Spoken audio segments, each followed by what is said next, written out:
Today I'd like to talk to you about Enterprise Commander, brought to you by Event Zero. Enterprise Commander is a real-time CMDB systems administration utility. Enterprise Commander represents a whole new era of network discovery. It is the total fleet management information, network and environmental intelligence data, all wrapped up and designed in an intuitive, easy-to-access platform.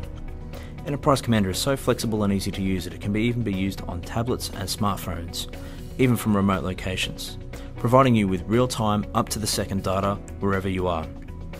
As you can see from the diagram on screen, Enterprise Commander connects seamlessly with existing major infrastructure services such as Microsoft Active Directory servers, Microsoft Lync servers, SCCM servers, VMware servers, and your entire computing fleet, just to name a few. It centralizes the real-time data from your environment in one easy-to-access centralized location. And did I mention it's real-time data? So let's go have a look at what Enterprise Commander can do.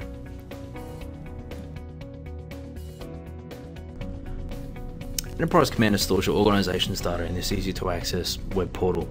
As you can see, from the very moment of logging in, you're presented with real-time data in terms of the fleet activity chart and statistics. I must stress that all the data within Enterprise Commander is real-time, live, up-to-the-second data. It's not pre-processed data or reports from yesterday or reports that we have to wait to generate. Gone are those days. Enterprise Commander makes it easy and simple for you to find out exactly what's going on right up to the current second within your environment.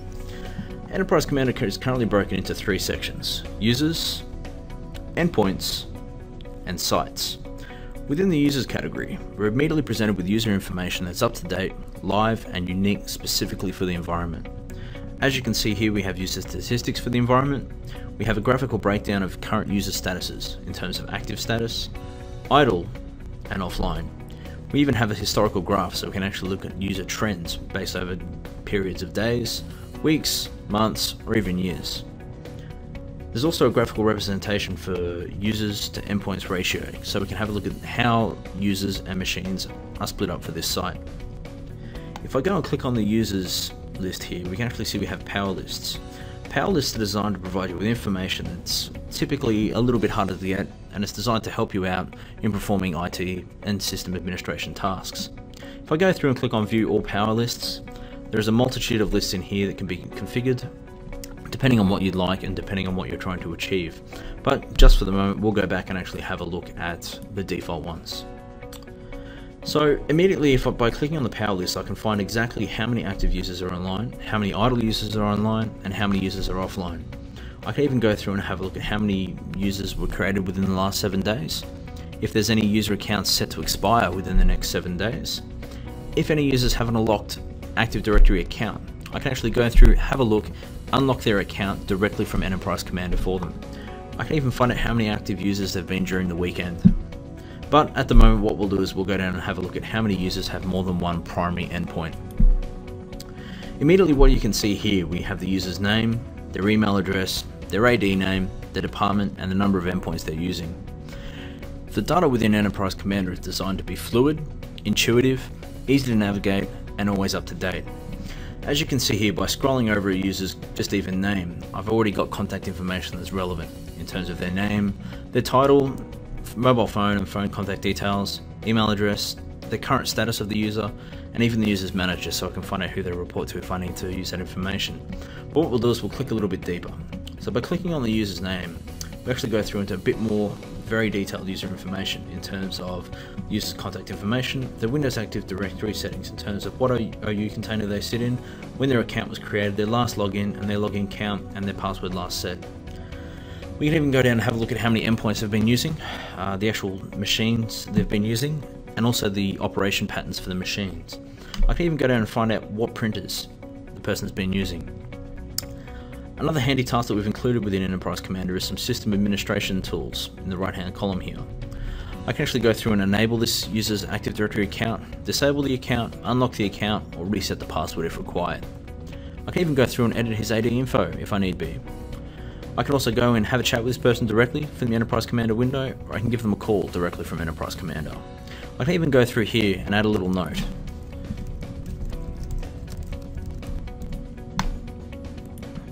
Notes are a handy feature that we've included with Enterprise Commander to help remember things easier. Notes can be attached to any page at any time. Notes stay within Enterprise Commander. So I can log out, another user can log in, can access the user's information here, and see that exact same note, and know that I've posted it and what needs to happen. You can also remove notes. Done. It's much better than having a post-it note stuck to a screen that eventually falls off. I'm sure we've all been there. But back to what we were doing. This information, I can actually export that as XML if I'd like to, if I need to use it somewhere else within for some other purpose. That can be done easily. We can even go back to our list here of users with multiple endpoints and even export that data there as a CSV, which is very handy indeed.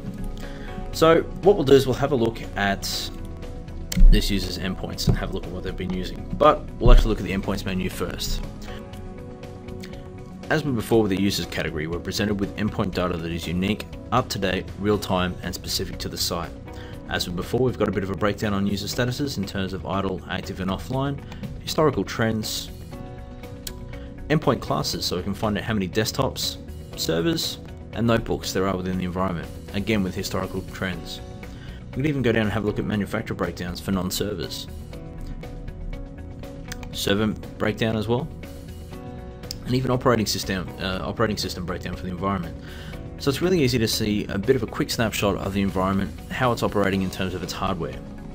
As with before, if we mouse over the endpoints category, we've also got more power lists. So we can actually go down and have a look exactly what endpoints are active, offline, servers were online within the last 15 minutes, last online for over 30 days. We can even have a look at new endpoints in the last 20 days. Endpoints that have low available memory, and also endpoints that have low disk space. As you can see, these power lists as before are fully configurable, so you can go in and have a look, enable the ones that you want to enable for the tasks that you are trying to achieve. As you can see here, when I spoke about notes before, I said that they stay with the page and for other users to see. As you can see here, we have a bit of a reminder here to check server firewalls as they're reporting disabled. So again, an important note that is much better than sticking a post-it note on a screen, because as you can see, it's not going to fall off the page no matter how much we shake it. So let's go back and actually have a look at a specific endpoint. What we'll do is actually go back to our users list of users with more than one primary endpoint. We'll have a look at our contact guy here. We'll scroll down to one of the machines that's in use, so we'll click on this one here. Alright, so this is the detailed information for a specific endpoint. We can actually see a complete breakdown of the components of the machine in terms of CPU, manufacturer, network settings, drive settings, all the way down to the Windows product key and product ID of this specific machine. We also have alerts configured here, so if there's any firewall issues, we can actually get that checked out. If there's issues with antivirus not being installed, anti-spyware not being installed, if the automatic updates are turned off, and if there's no internet access.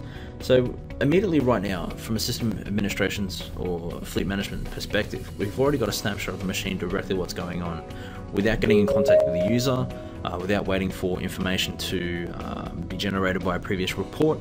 We already have that information right here. Again, we can also go down and have a look at the green track settings for this machine. As with before, within the users category, we have some system administration tools on the right hand side. We can actually go through and wake up the machine, shut down the machine, log the user off, send the machine into sleep, even send it into hibernate if we'd like. We can also do a reboot, get our DMA logs from the desktop management client on the machine, select what site it needs to be in, perform an opt-out, and email the last user that is logged into the machine, or email all recent users. So that's a handy task. If someone was logging into the machine and had some issues, or left something on the desktop that somebody cleaning up the machine might need to keep, they'd actually email all recent users on the machine, asking them about the file and the location, asking them if it needs to be saved, moved somewhere else, etc. So again, traditionally that would be a task that would take a little bit more legwork. I mentioned before the fluid nature of the data within Enterprise Commander. I just want to show you how the data within Enterprise Commander is fluid, relates to each other, and is very easy to navigate. So what I'm going to do is just go back to our main home screen here. I was going to type in our user's name. Okay, directly I've typed in Bruce's name here, and I've already got the contact information. I can have a look at, as before, his contact information, getting in contact with him. Let's actually have a look here. Let's have a look at the endpoint name. I've just gone and had a look at the exact endpoint that he has been using. I've got all the information about the machine. Oh, alerts here. I have to have a look at the firewall settings on this machine, and also if automatic updates are configured. Well, okay, what site is this user in? Let's Let's click on 8 Mile Plains. I can already see that the information for this site is obviously our 8 Mile Plains site, which I demonstrated before. But as you can see that I demonstrated there, I located the user directly from first name search. I found the endpoint that they were using. I identified there was some issues with the machine, and I've also brought up their site information, all with the click of a mouse. Apart from typing in Bruce's name, I didn't have to touch the keyboard. Another example of the fluidity and data management of Enterprise Commander is the ability to search on random things. Take this for example. If someone gives you an IP address and advises you that the IP address has been constantly hitting a firewall or spamming a certain server, and asks you to find out what's on the end of it.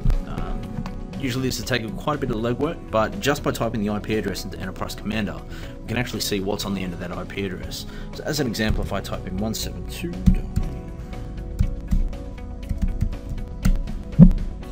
I can already see the machines that have used that IP address within the lease of that address. Bear in mind this is a DHCP address, not a static address, so they're going to get multiple endpoints. So at the moment I can already see what machine possibly could have been hitting that address. I can actually go through, find out again about the machine details for that machine.